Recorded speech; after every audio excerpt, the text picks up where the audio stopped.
Recording is on. Eh bien, bonjour tout le monde. Michael Sinatra, le responsable du projet de développement partenariat Nouvelle Réflexion sur les éditions critiques en contexte numérique. Bienvenue ce matin pour notre 5e séance du projet.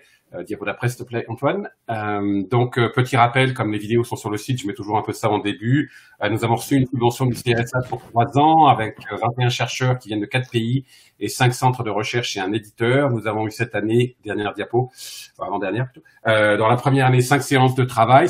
Aujourd'hui étant la dernière, les collègues de Montréal, Ryerson, puis Ottawa et Trier ont présenté des différents projets de recherche. Tout ça est disponible sur le site web. Et aujourd'hui, nous avons notre première séance avec des chercheurs impliqués dans le projet. Johanna Galleron de l'Université Sorbonne Nouvelle et Dino Fuga de Purdue University, qui vont chacun prendre une demi-heure dos à dos pour nous présenter leur projet. Donc, on commencera par Johanna, suite Dino, puis après, nous aurons une période de questions ensemble. Et notre prochain événement sera en septembre, 26 et 27 septembre prochain, avec plus d'informations à venir. Donc, sans plus tarder, Johanna, je te passe la parole. Merci Michael. J'essaie de vous parler depuis la Sorbonne Nouvelle, depuis les nouveaux locaux de la Sorbonne Nouvelle, même si je n'y suis pas physiquement, mais c'est pour vous donner l'envie de continuer cette collaboration. Voilà, je commence à partager mon écran et je l'ai mis du coup en grand, et à partir de ce moment, je suis désolée, mais je ne vous vois plus. Donc si jamais il y a un problème, vous ne voyez plus le défilement des diapos, ou bien vous ne m'entendez plus, n'hésitez pas à me signaler que je vous ai perdu, ou de me faire signe d'une autre façon. Bien, alors je vais juste corriger un petit peu ce qu'a dit Michael. Je vais effectivement parler de mes projets de recherche individuels, mais je vais profiter de cette présentation pour parler également plus largement des humanités numériques à la Sorbonne Nouvelle, puisqu'il y a des croisements multiples entre les deux. Comme je le dirai tout à l'heure, moi j'ai été embauchée entre autres pour fédérer une série de projets de recherche en humanités numériques à la Sorbonne Nouvelle, tout en développant les miens. En fait, il faut commencer par rappeler que la Sorbonne Nouvelle est une université pionnière des humanités numériques. On faisait beaucoup de choses dans cette université au croisement de la recherche en lettres, langues et l'informatique, bien avant que le terme d'humanité numérique soit utilisé et bien avant qu'il connaisse le succès qu'il a aujourd'hui. Pour rappeler les éléments les plus anciens, ce sont d'abord les travaux de lexicométrie d'André Salem, pas seulement d'André Salem, mais c'est un des pionniers de la création d'un des outils qui fait à peu près la même chose que TXM, qui est peut-être plus connu aujourd'hui. À la même époque, du côté des lettres, le professeur Henri Béard avait créé une des premières bases de données concernant l'histoire littéraire de la France, et tous les étudiants de la première année de lettres étaient initiés à l'utilisation de cette base et faisaient un certain nombre d'études transversales à travers cette base de données. Henri Béard avait d'ailleurs fondé un centre de recherche d'après le nom d'un écrivain imaginaire, Hubert de Falaise, donc le centre Hubert de Falaise, qui s'était spécialisé à une époque où l'utilisation des logiciels de textométrie n'était pas du tout fréquente, dans la production d'une série de données chiffrées à propos du programme de l'agrégation. Je pense que vous connaissez que c'est un enjeu majeur en France chaque année, ce programme de l'agrégation, que les futurs candidats à l'agrégation doivent pratiquement connaître par cœur, et le centre Hubert de Falaise leur fournissait un certain nombre d'informations à propos des lemmes les plus fréquents, à propos de la représentation d'un certain nombre de thèmes dans les textes qui étaient au programme. Plus récemment, s'est développée également à la Sorbonne Nouvelle une forte composante traitement automatique des langues qui continue à être en activité. On va dire que sur la partie lexicométrie et la banque de données de l'histoire littéraire, ça s'est un petit peu perdu dans les sables. Mais du côté du TAL, au contraire, on a une direction de recherche assez forte qui travaille sur des questions comme la génération automatique de textes, la gestion du discours oral, et pas seulement. Je mentionne 2 de mes collègues qui ont travaillé ou qui travaillent dans ces directions, Kim Gerd, Serge Fleury, il y en a d'autres, Pascal Amsili, mon collègue de laboratoire. Et encore plus récemment, de nouveau du côté des littéraires, du département donc de lettres, langues, littérature française et latine, on a toute une série de collègues qui constituent des corpus, pas toujours strictement des corpus littéraires. Donc on a effectivement un corpus comme corpus des écrits sur Horace, qui peut être considéré comme un corpus littéraire, ou bien les archives zoliennes.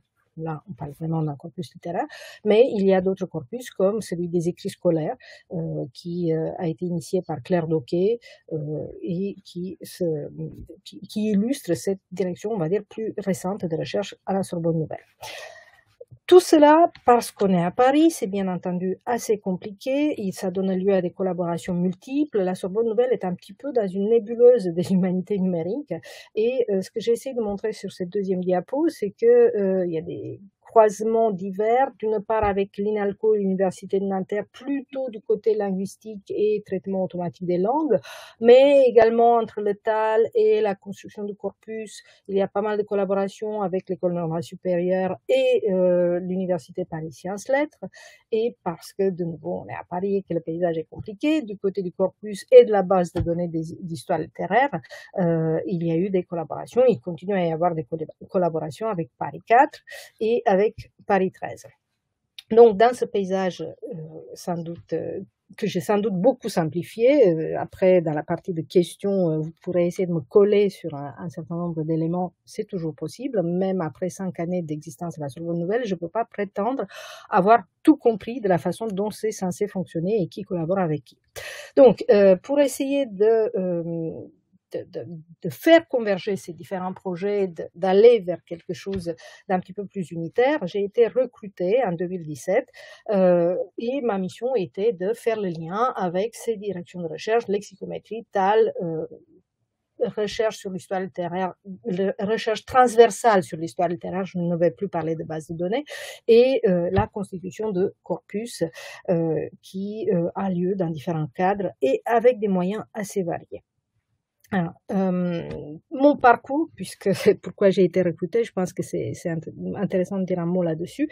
J'ai un doctorat de lettres modernes à la Sorbonne. Bon, aussi, je viens, on va dire, de chez l'ennemi. Peut-être certains d'entre vous le savent, que la Sorbonne et la Sorbonne Nouvelle, ce sont les deux grandes orientations de la Sorbonne qui se sont séparées en 1968.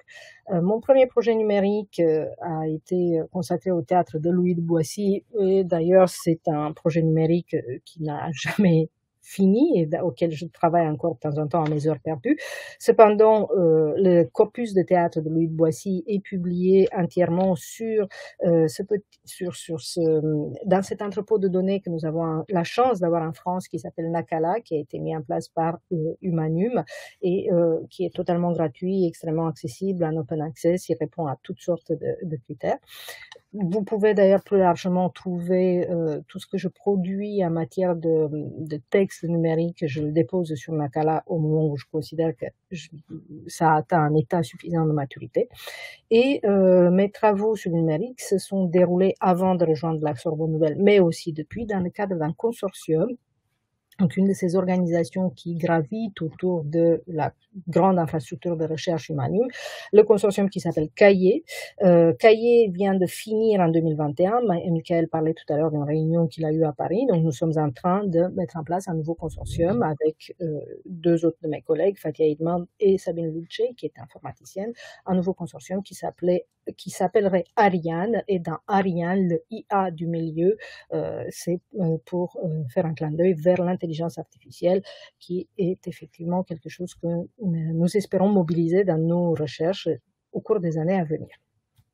Mon domaine de travail plus particulièrement est la comédie des siècles classiques, même si en tant qu'humaniste numérique, je ne sais pas si on le dit vraiment comme cela, j'ai été amenée à toucher à d'autres genres littéraires.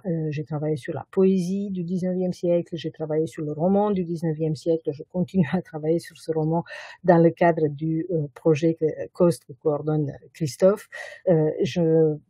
Étant d'origine roumaine, je m'occupe également de la numérisation et de l'exploration informatique de la littérature roumaine. Et pour essayer de dire qualitativement ce que je fais. J'essaie de faire des lectures à différentes échelles. Ce que vous avez là, c'est une représentation que un peu un prime que je vous donne du théâtre français, de la comédie française.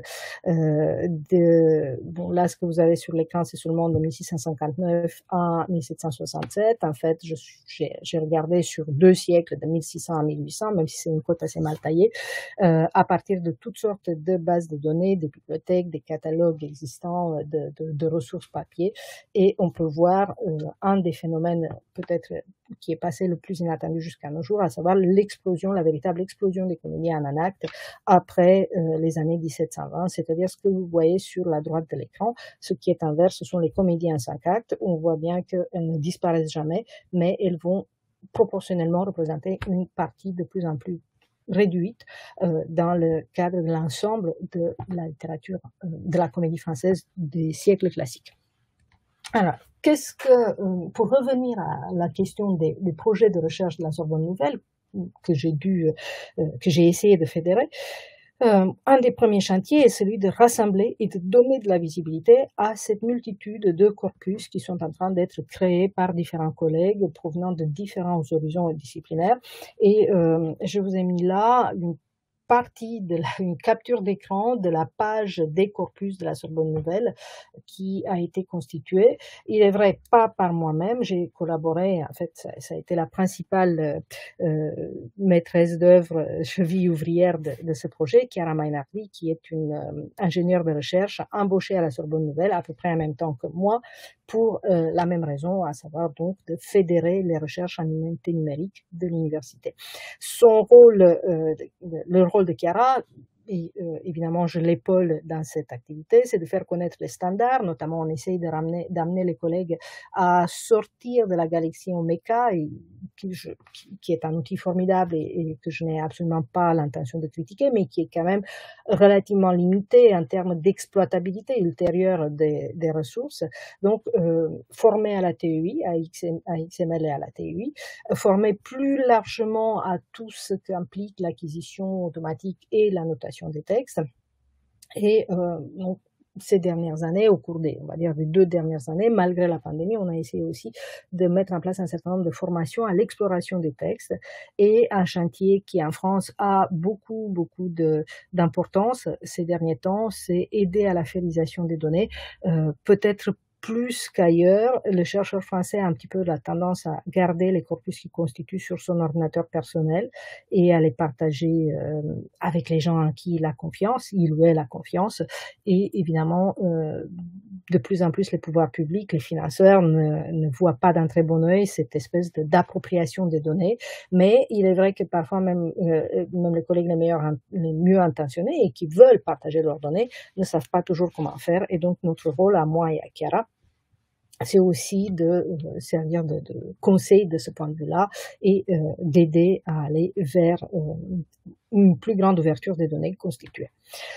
Alors, quels sont les projets de recherche plus particulièrement dans lesquels je m'implique? Donc, au-delà de cette histoire de donner de la visibilité à certains corpus dans la création desquels je ne participe pas directement, je suis impliquée actuellement dans la mise en place d'un lexique de la peinture en France, en Espagne et en Italie. C'est un projet qui est en fait porté par une de mes collègues du département d'italien, Anna Sconza, qui travaille depuis des années sur les écrits sur la peinture et qui, avec l'aide des étudiants du master et de la mineure humanité numérique, j'en parlerai également un petit peu plus tard, essaye de numériser des textes d'Armenini, d'Ambrogio, de Leonardo de Vinci.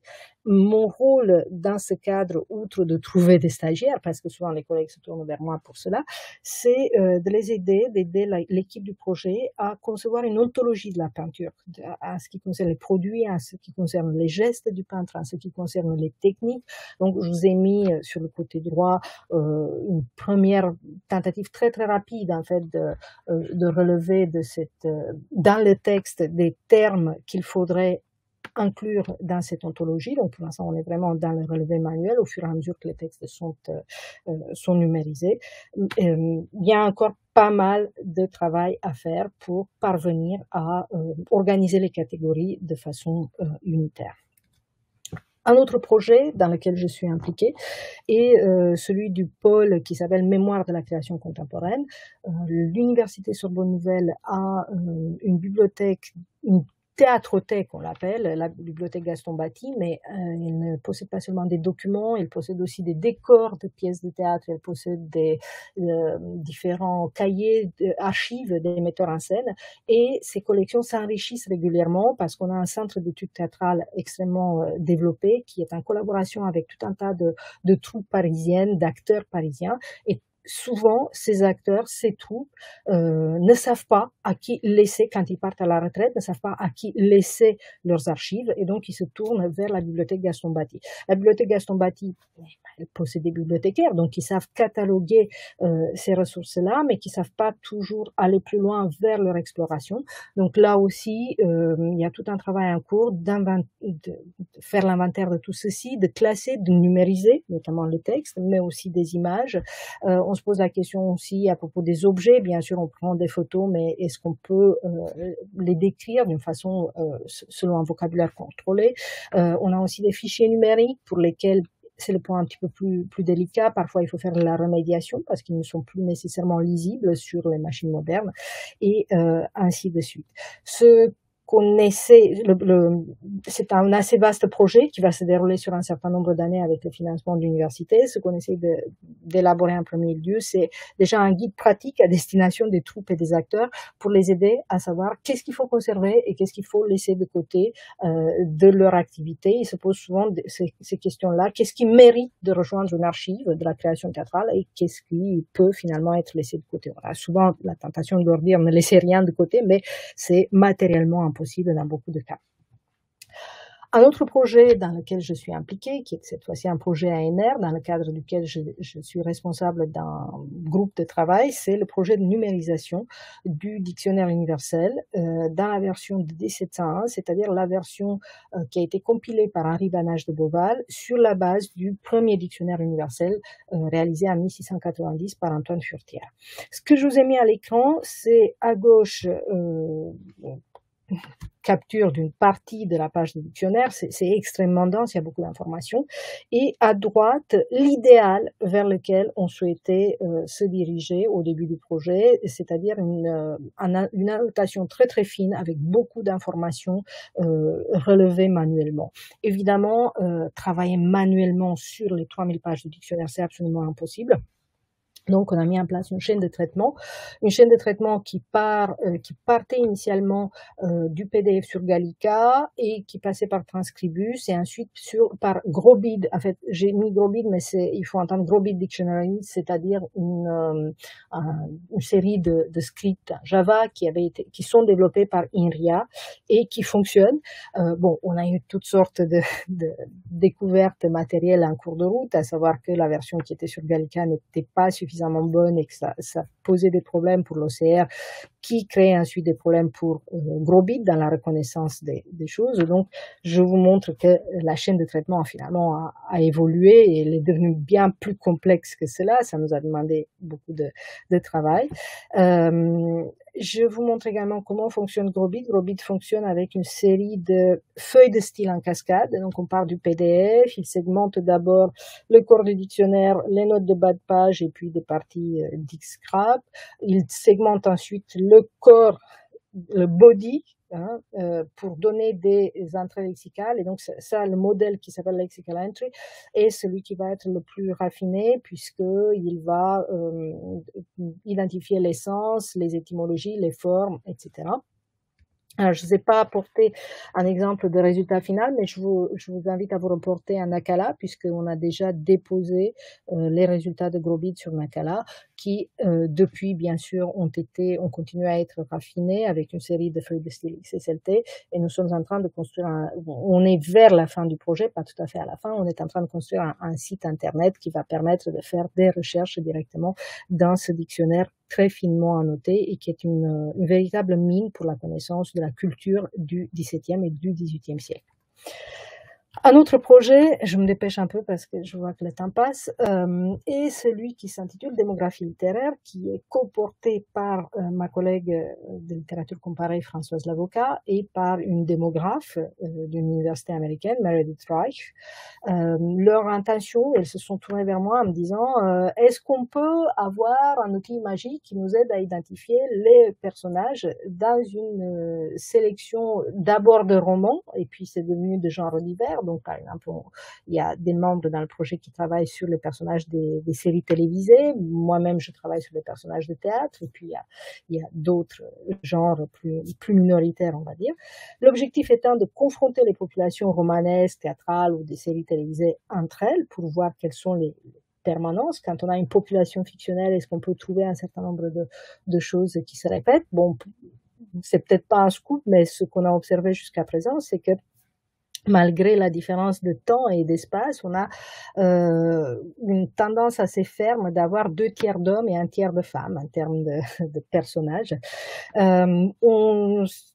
Un des rêves est aussi de parvenir à confronter les populations romanesques avec ce que l'on sait par ailleurs de l'état civil. Un des points de départ du projet est bien sûr la prétention de Balzac de faire concurrence à l'état civil. Est-ce que c'est vrai? Est-ce que dans les romans de Balzac, on va retrouver une structure de la population qui est comparable à celle dont rendent compte les états civils, les registres d'état civil de son époque?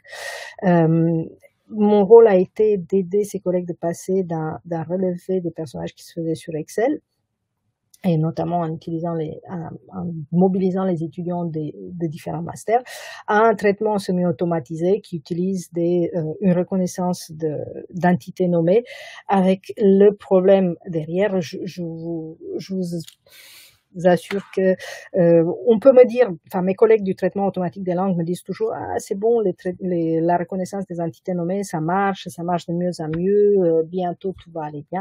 Bon, en tant que littéraire, je peux attester ici de mon insatisfaction devant cette tâche lorsqu'elle est accomplie sur un texte littéraire. Même en entraînant des modèles, on reste bien en deçà de la finesse du relevé qui est effectué manuellement, et surtout, finalement, ça crée d'autres problèmes parce que c'est vrai que la machine arrive à reconnaître tout un tas de potentiels personnages, mais elle est très très mauvaise à se rendre compte que certains personnages sont toujours la même personne quand il s'agit de les regrouper, même avec des techniques extrêmement élaborées. Il a du mal. C'est vrai qu'on a des écrivains comme Stendhal qui vont s'amuser à appeler le même personnage tantôt la comtesse de Saint-Séverina, tantôt autrement. Donc il faut avoir une connaissance du monde et une connaissance du texte bien plus fine que celle que la machine peut avoir. Mais l'un dans l'autre, je pense quand même que ce travail avec des outils numériques que j'ai apporté à ce projet a permis d'accélérer le relevé des personnages dans tout un tas de situations. Oui, donc, pardon, j'avais oublié que j'avais prévu cette diapositive. Dans le cadre de l'action Distant Reading, d'ailleurs, on avait testé une série d'outils de reconnaissance d'entités nommées. Je vous ai mis là le protocole assez simplifié que nous avons suivi, et vous avez à l'écran un exemple donc où on a confronter la notation automatique sur un exemple en anglais avec une annotation manuelle sur l'exemple en anglais. Donc vous voyez que les cadres roses et bleus ne se superposent pas toujours, se superposent même, si on peut dire, assez rarement. Ce qui est en bleu est le résultat de la notation manuelle dans échantillon en gold. Ce qui est en rose, c'est ce qui a été fait. Je me souviens plus avec quoi exactement. Je crois que c'est avec Spacey ou Gemini, mais je pourrais le retrouver tout à l'heure si vous avez des questions. Alors, dans le même ordre d'idées, un autre projet dans lequel je suis impliquée, c'est celui qu'on a appelé provisoirement French Book NLP, un projet qui est développé dans le cadre de mon laboratoire de recherche, dont le principal investigateur est cette fois-ci mon collègue Thierry Poibeau du Lattice. Et l'idée, c'est de reprendre la chaîne de traitement mise en place par David Baman pour les romans anglais et de l'adapter au français. Donc, pour ne pas partir de zéro, nous sommes nous avons utilisé le corpus qui était déjà préannoté dans le cadre d'un projet ANR mené toujours dans le laboratoire qui s'appelle le projet ANR démocrate. L'objectif de ce projet était de travailler sur les chaînes de coréférence. Donc, on avait toute une série de chaînes de coréférence qui étaient déjà identifiées dans les textes. Et ce qu'on avait à faire, si je puis dire, c'est de mettre une étiquette sur chacune des chaînes de coréférence pour dire si elle renvoie à un personnage, si elle renvoie à un nom de lieu, si elle renvoie à une organisation ou vers autre chose. Donc, je vous ai mis les différentes valeurs que nous avons utilisées. La notation a été faite, je le montre sur la diapositive suivante, la notation a été faite sous TXM, donc vous voyez, on a Mademoiselle Pauline D, et vous avez là c'est le début de la chaîne de coréférence, et puis les deux L qui suivent, ce sont des maillons de la chaîne de coréférence, et donc dans le cadre en dessous, on peut dire de quel type de référent il s'agit. On a les résultats, donc pour l'instant, on est encore un petit peu en train de converger. La mesure de l'accord interannotateur n'est pas tout à fait satisfaisante. On voudrait arriver à au moins 70%, donc pour l'instant on n'y est pas, mais on n'est pas loin de lancer vraiment l'entraînement, probablement avec Standard Vector Machine, sur nos corpus, et donc d'avoir un équivalent de la chaîne BookNLP pour le français. En sortant des projets, si je puis dire, à proprement parler, je participe également à une direction de recherche qui est développée à la Sorbonne Nouvelle, plutôt dans le sillage de la lexicographie et de la lexicométrie, de la textométrie, et qui est un cours de travail sur les motifs. Alors, qu'est-ce qu'un motif? On parle aussi d'arbres lexicosyntaxiques récurrents. Donc, ça va combiner, on va être dans une combinaison non pas de série de mots, mais de syntagme en mélangeant donc les catégories grammaticales, donc nom commun. On garde par contre les prépositions, les articles, et on a de nouveau un nom commun. Donc c'est ça un motif. Donc ce sont des unités multidimensionnelles qui associent des unités lexicales et des unités grammaticales. Mon collègue Dominique Le Gallois a travaillé avec un doctorant, Antoine Sylvestre de Sassy, à la création d'un script motivé. J'ai participé à porter un certain nombre de journées d'études qui ont fait état de différents travaux sur des corpus Zola et Clé de Diderot. Moi-même, je travaille toujours donc sur le théâtre du XVIIe, XVIIIe siècle. On en est à essayer de comprendre comment on peut relier le relevé de ces motifs, qui est finalement relativement facile grâce au script, avec une interprétation littéraire. Donc, qu'est-ce que ces motifs nous disent, non seulement à propos du style d'un auteur, ça c'est plutôt la perspective de recherche de mes collègues, mais aussi à propos des thèmes, à propos du cadre esthétique dans lequel se développe la littérature française d'une période ou d'une autre. J'arrive presque à la fin, donc un complément de ces différents projets de recherche et en essayant d'asseoir, de faire un lien constant entre recherche et enseignement.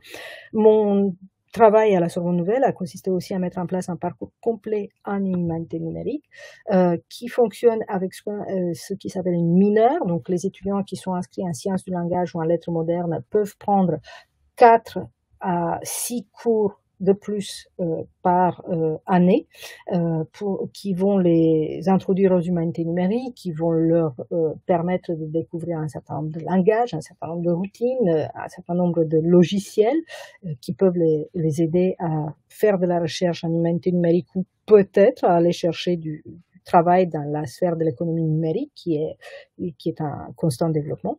Et ceux d'entre eux qui le souhaitent peuvent continuer un master. Donc je vous ai mis là très schématiquement le programme du master, en sachant donc qu'en deuxième année, les étudiants font à la fois un stage et un mémoire, et que les premières années sont plutôt les premiers 3 trimestres sont plutôt consacrés à une réflexion épistémologique sur les humanités numériques, à un certain nombre de cours techniques. Parfois, on a besoin aussi de les remettre à niveau parce que tous ceux qui rejoignent le master ne viennent pas de la mineure humanité numérique. Donc, il y en a beaucoup qui n'ont jamais entendu parler d'XML, qui n'ont jamais vu Python ou d'autres logiciels. Voilà. Donc, pour conclure, parce que je pense que j'arrive vraiment à la fin du temps qui m'a été imparti, que dire à propos de ce bilan de mes 4 années de fonctionnement à la Sorbonne Nouvelle? Je dirais qu'on est entre to be continued et peut-être peut mieux faire. J'ai apporté là l'image avec laquelle j'illustre les choses. C'est une carte que j'ai créée des lieux qui sont mentionnés dans les théâtres du XVIIe et XVIIIe siècle. Alors, il y en a beaucoup plus que cela, mais une des orientations qui se dégage, c'est la tendance du théâtre des XVIIe et XVIIIe siècle à mentionner des lieux parisiens et plus encore à mentionner des lieux qui sont vraiment autour du théâtre. Ou une autre chose qu'on voit là, c'est une certaine répartition tout le long de la rivière, hein, le long de la Seine. C'est assez drôle parce qu'on voit que c'est pas vraiment vers le nord et le sud que les lieux mentionnés, il y en a quelques-uns au nord, comme Aubervilliers, quelques-uns au sud, comme Montrouge, mais la plupart sont vraiment le long de la Seine. Donc, c'est ça les lieux théâtraux. Et j'ai envie de dire que ces différents projets dans lesquels je suis impliquée sont eux-mêmes en train de converger, et puis en même temps, il continue toujours à y avoir pas mal de dispersion, mais qui est probablement synonyme des humanités numériques et qui donne la richesse de ce champ. Je vous remercie pour votre attention et j'espère que je n'ai pas été trop décousue ou trop ennuyeuse sur certains points. Pas du tout. Merci beaucoup, Johanna. C'était super comme présentation. Donc, Antoine relance l'enregistrement pour la partie de... Recording is on. Et donc maintenant, je passe la parole à Dino pour sa présentation. Et ton micro est coupé pour l'instant. Merci bien tout le monde. Moi, je vais parler en anglais. C'est mieux pour moi. So I'm going to switch over and I'll just say that I think I found we were having trouble sharing my screen sound. I think I have a workaround, which is just disconnect my headphones. So I think you'll be able to hear that. It's just a little tiny section of a screen share I'm going to do. My presentation is a bit more, I guess, formal because I, as it happens, had a deadline for an article to talk about Cove and the ideas behind it. So this is more speaking to the new reflections on digital editions, which is the title of the grant. So I'm going to go ahead and share my screen here. Can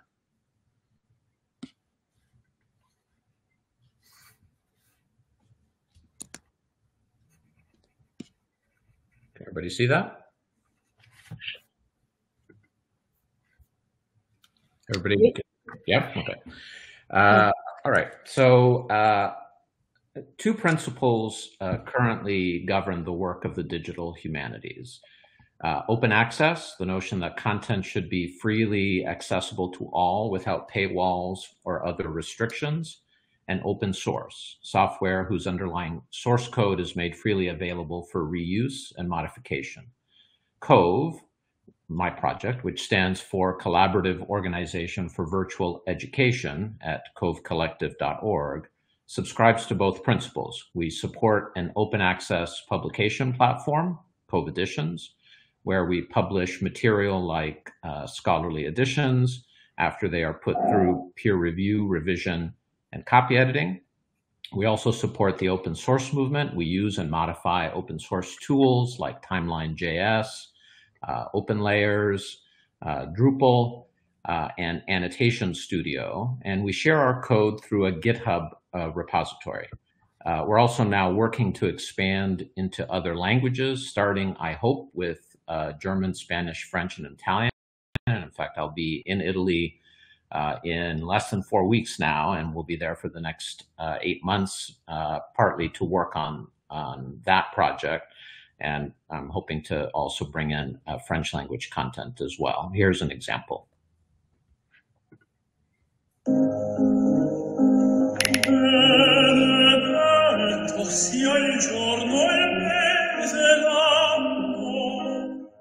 Were you able to hear the music? Yes. Oh, good. So that worked.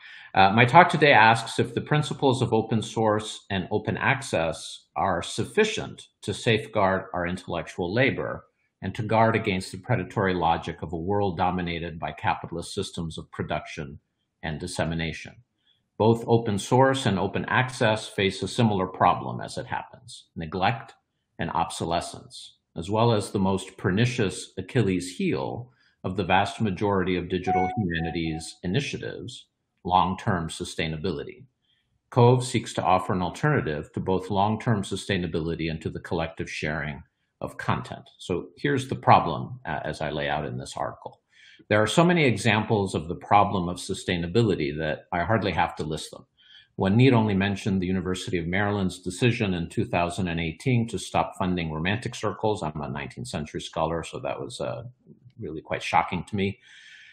Stopping its funding of Romantic Circles despite that site's impressive usage stats and the importance of it as a trailblazing early digital humanities initiative.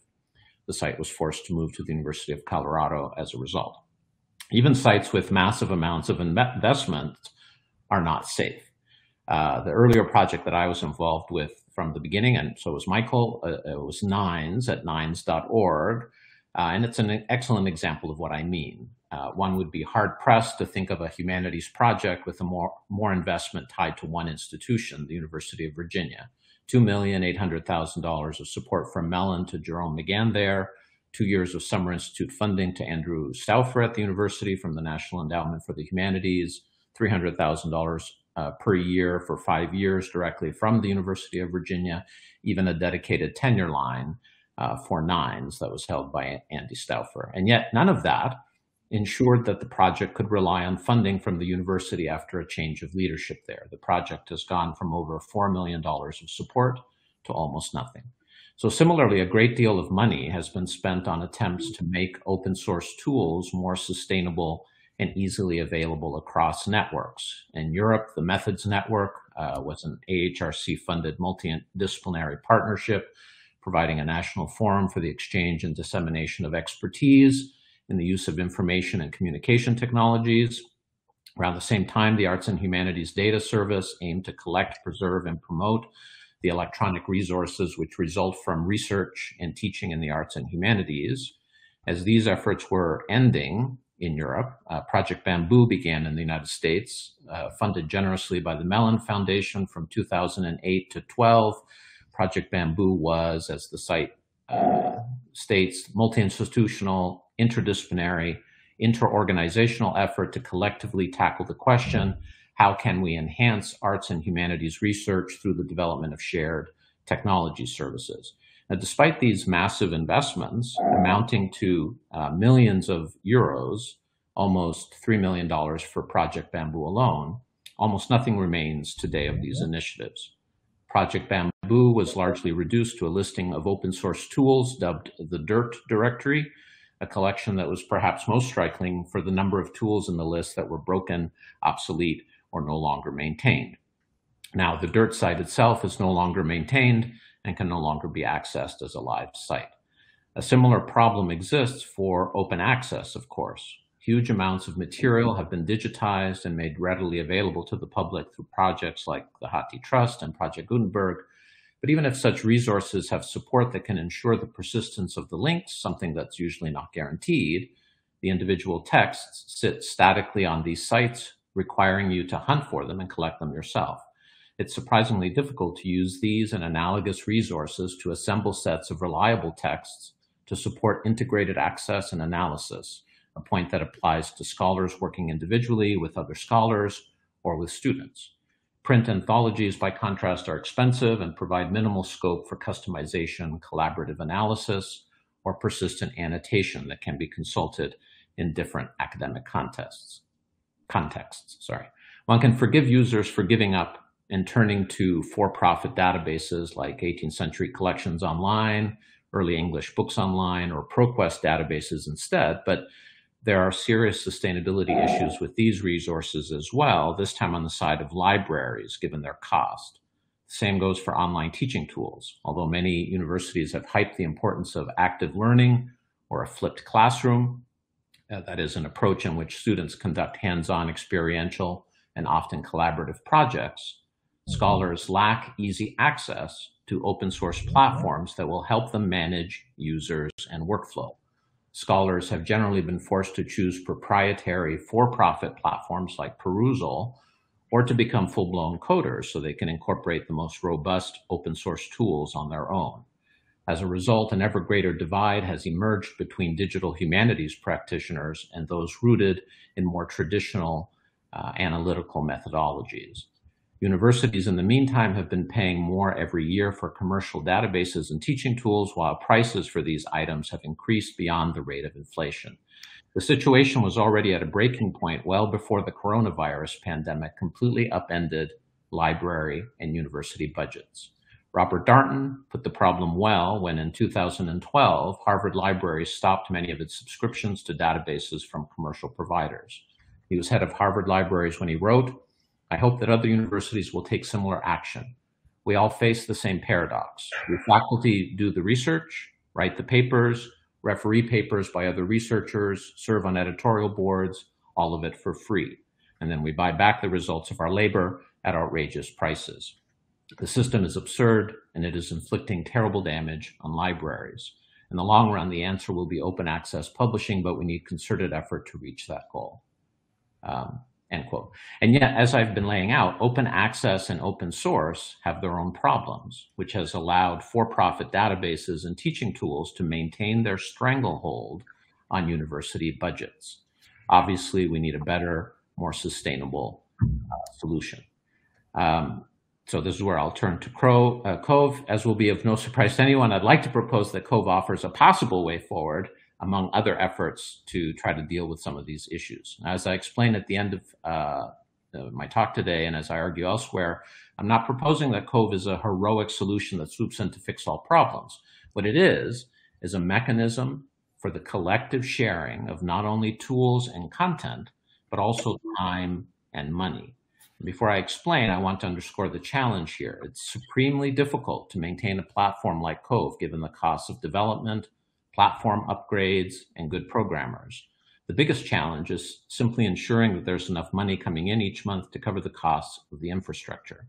Cove is still in what business people call the valley of death, a point between early adoption and widespread acceptance, between precarity and robust money flow. As a nonprofit venture, Cove also does not have access to the deep pockets of commercial ventures, which is what has allowed many such ventures to succeed despite being unprofitable for years. It took Facebook roughly 5 years before it could report its first profit, Amazon 10, Tesla 13. An example of how the current system is clearly rigged is the federally funded Small Business Innovation Research and Small Business Technology Transfer Program here in the United States, which helps to fund the entrepreneurial ventures of STEM faculty at American universities. The federal government provides, the US federal government provides over $3.4 billion, that's with a B, $3.4 billion of investment every year to help university faculty draw angel investors to their projects, after which, of course, they gain even more investment. Naturally, when one has such deep pockets, it's easier to succeed, especially since the investments are designed precisely to help get companies over the negative cash flow of expected initial failure. Nonprofits are not allowed to apply.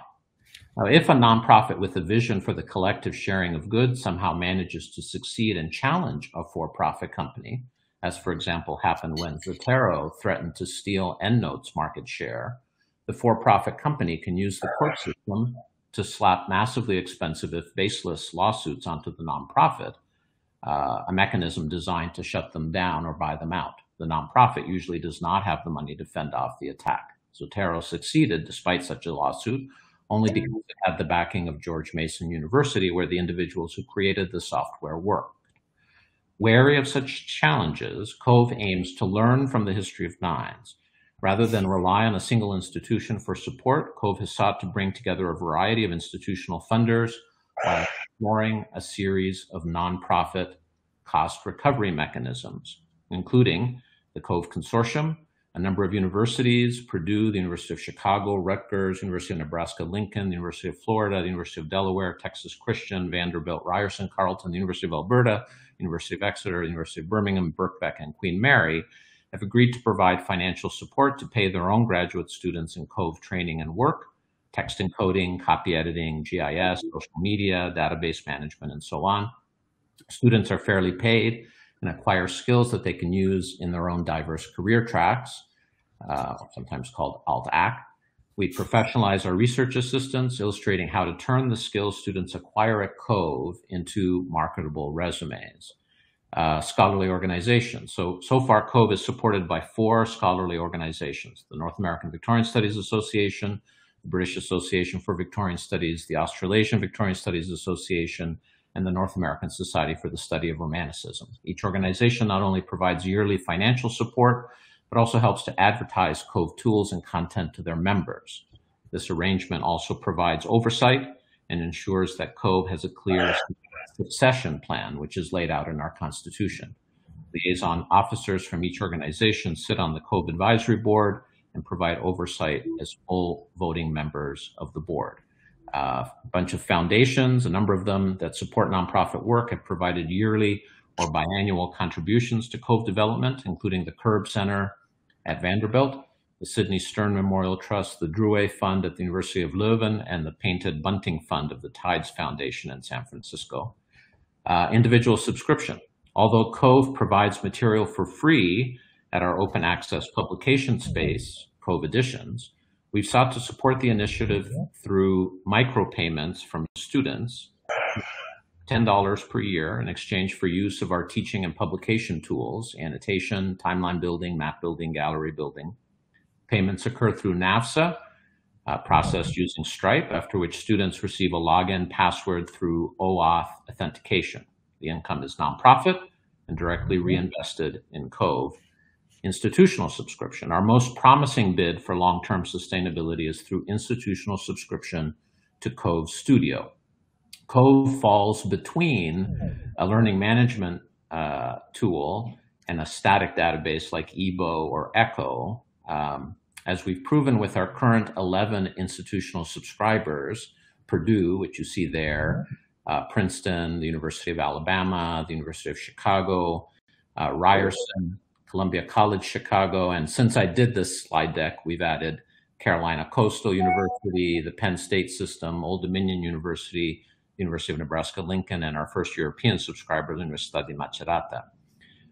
In other words, our nonprofit business model works. We can be competitive in this market because student engagement ensures the cost per use for Cove's content database, an important statistic for these libraries, is exceedingly low compared to that of commercial databases. We provide SAMLA authentication, so users at subscribing institutions can log in to Cove Studio for free using the same login password used for institutional email accounts or Eduroam. Payment is processed through Purdue and reinvested in the platform nonprofit. Such subscription to Cove Studio in turn supports our open access publication space, Cove Editions. So our approach we're calling Open Assembly. I can say that, Cove is, I'll just say quickly what Cove is. I'm not going to go into the many projects that we're involved with so much here, but there are 2 sides to Cove. There's our password protected space, Cove Studio. That's where we provide primary works that are available for customized anthologies and group annotation. Password authentication is key to protecting student privacy and social annotation in this space, and it's where we share the content that we have been developing with proper formatting, etc., easy navigability, and easy sharing. The other side is Cove Editions, our open access publication space, where one can publish peer-reviewed work or create open access resources with students using open source tools that we've made easily interoperable. Our goal at Studio and Editions is to take our rich content and to rethink how we approach collective editing, teaching, and publication, thus addressing a number of the problems I've mentioned today, including texts and our cultural heritage. The Cove Studio platform currently comprises over 11 million words of reliable, already encoded, ADA-compliant primary texts, over 1,250 titles with proper formatting that includes line numbers for poetry and images where they're significant for the original work, as well as 1.25 million words of peer-reviewed critical literature, over 150 titles. Thanks to these texts and the integrated digital tools it provides, Cove enables detailed study in a diverse range of settings, facilitates the work of multiple types of user groups, and allows users to create, develop, and reuse their custom scholarship. Open Assembly and the canon. Cove has proposed an approach termed Open Assembly, the ability to draw on a large database of content to make customized collections that can also include self-created content. And this approach frees teachers from the constraints of static codecs and online databases. Consider, for example, the issue of teaching previously marginalized authors, for example, those who are lower class, female, Black, Indigenous, or people of color. Print anthologies have attempted to include more of these authors, but such anthologies are necessarily limited in what they can do. If a scholar wishes to teach such texts alongside more canonized literary work, they're now limited by the choices of an anthology's editor, forced to assign an additional textbook that anthologizes, say, exclusively female or BIPOC authors at great expense to students, or they're required to collect individual texts themselves. So over this school year and next school year, Cove is dedicating $100,000 of funding just to expanding BIPOC content by over 1 million words, including archival recovery work in collaboration with One More Voice, The History of Black Writing, SOAS, University of London, and Adam Matthew Digital. Publishing. So Cove has established a peer review and copy editing publication pipeline at our open access publication space, Cove Editions. Cove Editions has already shepherded over 10 editions through peer review, revision, and final publication, with another 15 editions at various stages of completion. Cove Editions provides additional tools to support the publishing of material with other scholars or with students, including a map builder, which based on OpenLayers, a timeline builder, which is Timeline.js, and a gallery builder based on Drupal. Scholars have also created peer-reviewed critical editions as the main project of a graduate seminar. There have been 5 of those editions. Teaching.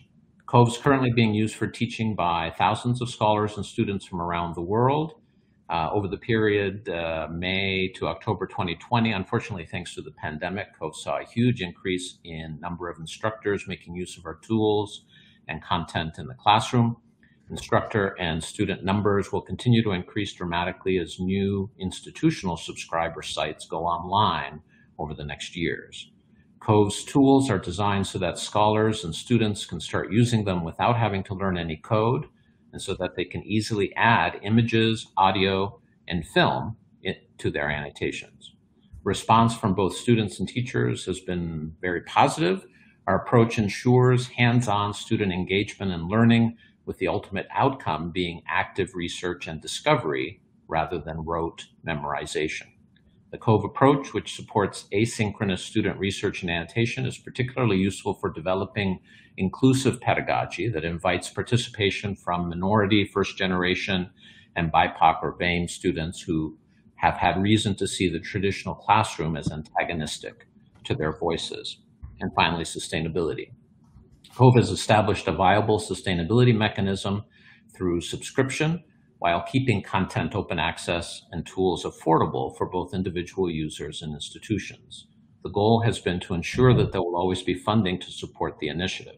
Although Cove is nonprofit and 501c3 through both the North American Victorian Studies Association for OAuth authentication and through Purdue for institutional subscriptions, we've learned from industry how to reach and keep new users. Individuals can acquire subscriptions to Cove, just $10 per year through Stripe payment, as can entire institutions through SAML. Cove's rates for such subscription are considerably lower than those of commercial providers. Most importantly, due to Cove's non-commercial nature, all funds are reinvested directly in sustaining and continuing the development of the Cove website and its content. Our long-term goal is to develop a process for continued and reliable funding for new Cove work, an objective that distinguishes us from many prior initiatives of a similar nature. So in conclusion, let me stop sharing my screen here, if this will let me. Yeah.